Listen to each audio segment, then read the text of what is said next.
मैं हूं आपके साथ परिधि जोशी और चलिए सीधे आपको लखनऊ लिए चलते हैं, जहां पर मुख्यमंत्री योगी आदित्यनाथ मौजूद है। उसको आगे बढ़ाने के लिए राज्य सरकार पूरी प्रतिबद्धता के साथ कार्य करेगी, पूरा सहयोग कर रही है। ये डबल इंजन की सरकार है। कहीं पे all India institute of packaging का शुभारंभ हो रहा है, कहीं डिजाइनिंग इंस्टीट्यूट बन रहा है, नई डिजाइन आपको उपलब्ध हो सके, पैकेजिंग को कैसे हम आपके प्रोडक्ट को बेहतरीन पैकेजिंग के माध्यम से आपको देश और दुनिया के मार्केट में आपके प्रोडक्ट को पहुंचा सकें, इसके लिए भी तमाम कार्यक्रम चल रहे हैं। इन सभी कार्यक्रमों को आगे बढ़ाने के लिए राज्य सरकार और डबल इंजन की सरकार भरपूर सहयोग करेगी। इस विश्वास के साथ मैं एक बार फिर से आपको भगवान विश्वकर्मा की पावन जयंती और देश के यशस्वी प्रधानमंत्री जी के पावन जन्मदिन पर आप सबको मैं हृदय से बधाई देता हूं और यही प्रार्थना करता हूं कि आप सब लोग मिलकर के प्रदेश को प्रधानमंत्री जी के विजन के अनुरूप आत्मनिर्भरता की ओर अग्रसर करेंगे। आप सबके प्रति मेरी शुभकामनाएं। धन्यवाद। जय हिंद।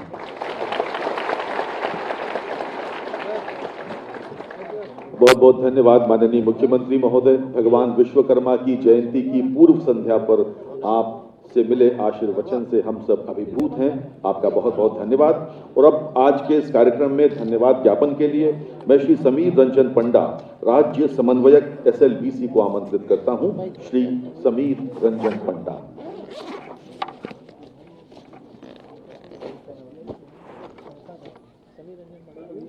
नमस्कार। परम आदरणीय मुख्यमंत्री श्री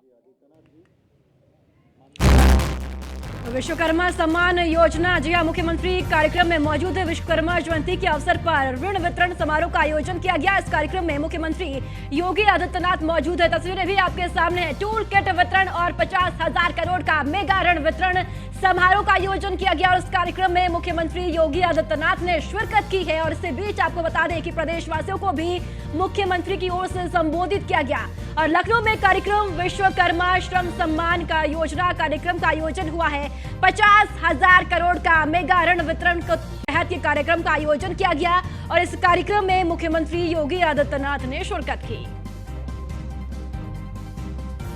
वहीं बीजेपी के राष्ट्रीय मीडिया प्रभारी अनिल बलूनी ने सीएम धामी को जन्मदिन की बधाई दी है। उन्होंने ट्वीट कर लिखा कि मुख्यमंत्री पुष्कर सिंह धामी जी को जन्मदिन की विशेष शुभकामनाएं। भगवान श्री बद्रीनाथ से आपके उत्तम स्वास्थ्य एवं दीर्घायु जीवन की कामना करता हूं। उत्तराखंड के मुख्यमंत्री पुष्कर सिंह धामी का आज जन्मदिन है। इस बीच अनिल बलूनी ने मुख्यमंत्री को जन्मदिन की शुभकामनाएं दी। वहीं केंद्रीय रक्षा मंत्री राजनाथ सिंह ने ट्वीट कर उत्तराखंड के मुख्यमंत्री पुष्कर सिंह धामी को जन्मदिन की बधाई दी है। उन्होंने लिखा कि उत्तराखंड के युवा और ऊर्जावान मुख्यमंत्री श्री पुष्कर सिंह धामी को जन्मदिन की अनंत शुभकामनाएं। उत्तराखंड के विकास के लिए वे पूरे उत्साह और मनोयोग से काम कर रही हैं। ईश्वर से प्रार्थना है कि उन्हें दीर्घायु करे और उत्तम स्वास्थ्य प्रदान करें। वहीं लोकसभा अध्यक्ष ओम बिरला ने ट्वीट कर उत्तराखंड के मुख्यमंत्री पुष्कर सिंह धामी को बधाई दी है। उन्होंने ट्वीट कर लिखा कि देवभूमि उत्तराखंड के यशस्वी मुख्यमंत्री पुष्कर सिंह धामी जी को जन्मदिन की अनंत शुभकामनाएं। आपके नेतृत्व में उत्तराखंड विकास के नित नए आयाम गढ़ रहा है। ईश्वर आपको उत्तम स्वास्थ्य एवं दीर्घायु प्रदान करे। और चलिए अब नमस्कार, आप देख रहे हैं न्यूज़ 1 इंडिया और मैं हूं आपके साथ सपना शर्मा। डेंगू, जिसे सामान्य भाषा में हड्डी तोड़ बुखार कहा जाता है, इन दिनों काफी तेजी से ये फैल रहा है। लोग इसकी चपेट में आ रहे हैं और गंभीर रूप से बीमार हो रहे हैं। हॉस्पिटल में डेंगू से मरीजों की जो लंबी लंबी कतारें हैं वो साफ तौर पर देखी जा सकती है। इस बीमारी से कैसे पार पाया जाए, कैसे खुद को सुरक्षित रखा जाए, अगर आपके आसपास भी डेंगू फैलाने वाले मच्छर हैं तो ये जानकारी आपके लिए बेहद खास है। अब ये रिपोर्ट देखिए।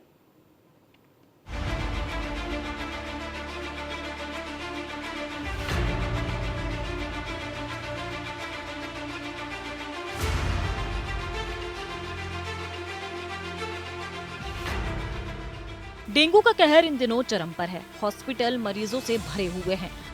आम आदमी से लेकर मंत्री तक इसकी चपेट में है।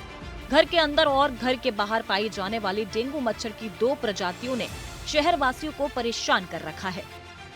गर्मियों के बाद बारिश राहत भरी जरूर होती है, लेकिन अपने साथ ये कई बीमारियां भी लेकर आती है।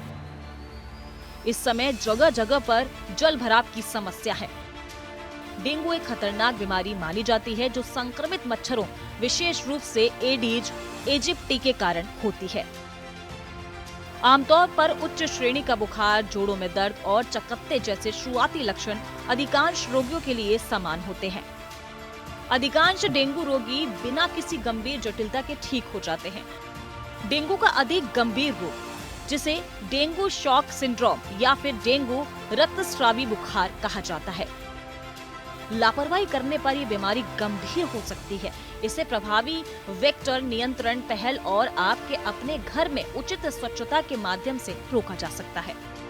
डेंगू से बचाव के लिए पानी के कंटेनरों को नियमित रूप से ढकें और साफ करें। आम घरेलू सामान जैसे पालतू जानवरों के लिए पानी के कंटेनर, प्लांटर, डिश और फूलों के गुलदस्ते मच्छरों के प्रजनन स्थल के रूप में काम कर सकते हैं, क्योंकि मच्छर अपने अंडे खड़े पानी में देना पसंद करते हैं। डेंगू से बचाव के लिए अपने घर को साफ सुथरा रखें। घर के अंदर और बाहर कबाड़ छोड़ने से बचें, जिसमें संभवतः मच्छर और उनके अंडे हो सकते हैं। इसके साथ ही डेंगू से बचाव के लिए मच्छरदानी का प्रयोग करें, ताकि सोते समय आप कीड़ों के काटने से सुरक्षित रहें। हालांकि डेंगू एक व्यक्ति से दूसरे व्यक्ति को नहीं फैलता, लेकिन डेंगू बुखार से पीड़ित किसी व्यक्ति को काटने के बाद मच्छर संक्रमित हो सकते हैं। डेंगू के मरीज ना बढ़े, इसके लिए डॉक्टर्स अपने आसपास सफाई व्यवस्था रखने के अलावा और पानी वाली जगहों पर मिट्टी के तेल का छिड़काव करने की सलाह दे रहे हैं। डेंगू का वायरस एडीज नामक मच्छर के काटने से फैलता है।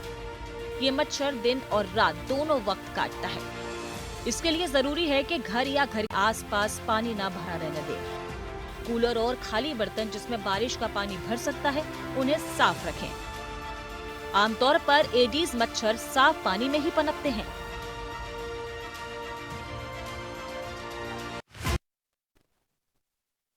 डेंगू बुखार के लक्षण: अचानक तेज बुखार 105 डिग्री तक, गंभीर सिर दर्द, आंखों के पीछे दर्द, गंभीर जोड़ों और मांसपेशियों में दर्द। कुछ गंभीर मामलों में रक्तस्राव और सदमा होता है। थकान, जी मचलाना, उल्टी आना, दस्त होना। अच्छा, सबसे बड़ी समस्या इस वक्त ये है कि लोग जो नॉर्मल फीवर लोगों को आ रहा है उसको भी लोग डेंगू समझ रहे हैं इस वक्त, और जल्दी से हॉस्पिटल चले जाते हैं इलाज कराने के लिए, जिससे हॉस्पिटल में भी लोगों की संख्या बढ़ रही है। तो जो नॉर्मल फीवर इस टाइम वायरल चल रहा है और डेंगू में किस तरीके का अंतर है, कैसे पता लगा जा सकता है? मरीज घर में ये कैसे पता लगा सकता है कि उसको नॉर्मल अभी वायरल है, डेंगू नहीं है? देखिए, डेंगू के कुछ पर्टिकुलर सिम्टम्स हैं जो बहुत खास हैं। एक, आँख के पीछे बहुत तेज़ दर्द होता है। लोअर बैक एक बहुत सीवियर। डेंगू जो शब्द है उसका मतलब है ब्रेक बोन, मतलब हड्डी तोड़ बुखार। अगर आपको बुखार के साथ आपके शरीर में इतना ज़्यादा दर्द हो कि आपको लगे कि मेरी हड्डियाँ टूट रही हैं, मांसपेशियों में बहुत सीवियर पेन है, आपका फीवर परसिस्टेंटली 102 के ऊपर है और दवाई लेने के बाद नहीं उतर रहा, या जो मैंने स्किन के मैनिफेस्टेशंस बताए, आपको खाना खाने में दिक्कत हो रही है, तो ये मोटे रूप से सिम्टम्स हैं जो आपको समझ लेना चाहिए कि मुझे सिंपल वायरल के बजाय कुछ और हो सकता है, और आपको अपने डॉक्टर को, जो भी आपका प्राइमरी फिजिशियन है, उससे आपको सलाह। क्या डेंगू में मुंह सूख जाता है? जांच करें कि क्या रोगी का मुंह और होठ सूखे हैं। डेंगू के संपर्क में आने वाले लोगों में निर्जलीकरण बहुत आम है। उन्हें समय समय पर पानी और इलेक्ट्रोलाइट्स की खुराक लेने की आवश्यकता होती है। कोरोना की तरह डेंगू जो है वो भी ऑक्सीजन स्तर को कम कर सकता है? देखिए, कोई भी डेंगू, कोरोना, ये जितने भी वायरस इलनेसेस होती हैं, ये कुछ हद तक फेफड़ों की बीमारी को, निमोनिया या जो हम अपनी मेडिकल भाषा में ARDS कहते हैं, ये डेंगू की सीवियर कॉम्प्लिकेशन होती है जिसमें सांस लेने में दिक्कत आती है और मरीज को ICU में या क्रिटिकल केयर में उस समय में ज़रूरत एडमिट करने की। तो क्या डेंगू कब पॉजिटिव माना जाता है? डेंगू वायरस विशिष्ट IgM और निष्क्रिय करने वाले एंटीबॉडी आमतौर पर बीमारी के पहले सप्ताह के अंत में विकसित होते हैं। IgM का स्तर परिवर्तनशील है। लेकिन आम तौर पर लक्षण शुरू होने से 4-5 दिन बाद सकारात्मक होता है। लक्षण शुरू होने के लगभग 12 सप्ताह बाद तक जारी रहता है, लेकिन लंबे समय तक बना रह सकता है। डेंगू कब पॉजिटिव माना जाता है? डेंगू वायरस विशिष्ट आईजीएम और निष्क्रिय करने वाले एंटीबॉडी आमतौर पर बीमारी के पहले सप्ताह के अंत में विकसित होते हैं। आईजीएम का स्तर परिवर्तनशील है, लेकिन आमतौर पर लक्षण शुरू होने से 4-5 दिन बाद सकारात्मक होता है। लक्षण शुरू होने के लगभग 12 सप्ताह बाद तक जारी रहता है, लेकिन लंबे समय तक बना रह सकता है। तो हम कब बाहर निकल सकते हैं ये सोच के कि अब हमें डेंगू नहीं होगा? ऐसे क्या प्रिकॉशंस हैं जो हम ये सोच के बाहर निकल जाएं बिना डरे कि अब हमें डेंगू नहीं होगा?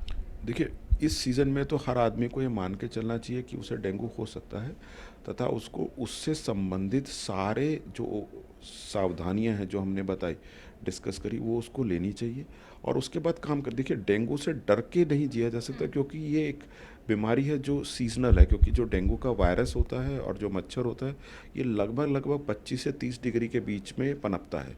तो ये सीज़न हमारा उसके लिए बिल्कुल परफेक्ट वेदर कंडीशंस है। बारिश हुई और उसके बाद हमारा टेम्परेचर लोअर डाउन हो जाता है। तो ये सीज़न, इसकी वेव्स आती हैं, 2 साल 3 साल के बाद वेव आई, फिर 2-3 साल ये कम रहता है। तो ये हमारे देश में तो कुछ समय तो रहेगा, तो इसके साथ डर के तो नहीं जिया जा सकता। We should take adequate precaution so that कि हमें मच्छर से। डेंगू में कौन सा अंग सबसे ज्यादा प्रभावित होता है? गंभीर डेंगू बुखार में फेफड़े, लिवर या दिल को नुकसान पहुंचता है। मरीज अचेत अवस्था में पहुंच जाता है। कभी कभी ब्लड प्रेशर अचानक खतरनाक स्तर पर नीचे चला जाता है, जिससे मरीज को शॉक लग जाता है। तो डेंगू में खाना पीना किस तरीके का रख सकते हैं? क्या कुछ खा सकते हैं? क्या कुछ हम परहेज कर सकते हैं डेंगू के टाइम पर? देखिए, अगर आपको कंफर्म डेंगू हो गया, सबसे पहले तो आपको अधिक मात्रा में पानी पीना चाहिए ताकि आपके शरीर में पानी की कमी ना हो। आपको शुगर वाले प्रोडक्ट्स जो हैं उनको अवॉइड करना है। जैसे अक्सर बहुत लोग फ्रूटी पीने लग जाते हैं, तो ये जो high carbohydrate, high sugar contents होता है, ये हमारे शरीर में कॉम्प्लिकेशंस करते हैं, स्पेशली ये पोटाशियम को कम कर देते हैं। तो कुल मिला के जो शुगर वाले प्रोडक्ट्स हैं वो हमें अवॉइड करने चाहिए। लिक्विड पदार्थ जैसे कि नारियल पानी, जूस, दाल का सूप, ये सब चीज़ें हमें अधिक से अधिक मात्रा में लेनी चाहिए। अगर मरीज को उल्टी नहीं है, मरीज के पेट में दर्द नहीं है, तो नॉर्मल अपना आहार ले सकता है, उसमें कोई समस्या नहीं है। परंतु अगर मान लीजिए उसके पेट में दर्द है या दाहिनी तरफ ऊपरी हिस्से में उसको दर्द हो रहा है या उल्टियाँ हो रही हैं, तो उसके हिसाब से फिर उसे हम लिक्विड और सेमी सॉलिड डाइट एडवाइस करते हैं। डेंगू बुखार में क्या खाना चाहिए और क्या नहीं? डेंगू के मरीजों को मसालेदार खाने से बिल्कुल दूर रहना चाहिए। यह पेट में एसिड जमा कर सकता है, अल्सर की दिक्कत बढ़ा सकता है। इसकी वजह से ठीक होने में लंबा समय लग जाता है। डेंगू में कॉफी या कैफीन से जुड़ी चीजों का भी सेवन नहीं करना चाहिए। डेंगू बुखार में देखिए, प्लेटलेट्स एक शरीर के रहने वाली सेल्स हैं। जैसे हमें कोई भी साधारण सा कट लग जाता है, उसके बाद कुछ समय में हमारा ब्लड क्लॉट कर जाता है, ये प्लेटलेट्स नामक सेल से होता है। अब जायज़ बात है, जब ये प्लेटलेट्स कम होंगे तो शरीर में स्पॉन्टेनियस ब्लीडिंग की संभावना बढ़ जाती है। प्लेटलेट्स कम होना सिर्फ डेंगू का लक्षण नहीं है, मलेरिया में भी, टाइफाइड में भी, और ऐसे पता नहीं कितनी बीमारियों में प्लेटलेट्स कम हो सकते हैं। तथा सिर्फ नॉर्मल डेंगू में प्लेटलेट्स नॉर्मल भी रह सकते हैं। तो प्लेटलेट कम होना या नॉर्मल होने से हम डेंगू को डायग्नोस नहीं कर सकते, क्योंकि प्लेटलेट कम होने के कई कारण हैं और प्लेटलेट नॉर्मल होने से भी डेंगू हो सकता है। तो डेंगू बुखार को लेकर कल हमने डॉक्टर्स के साथ बातचीत करी थी और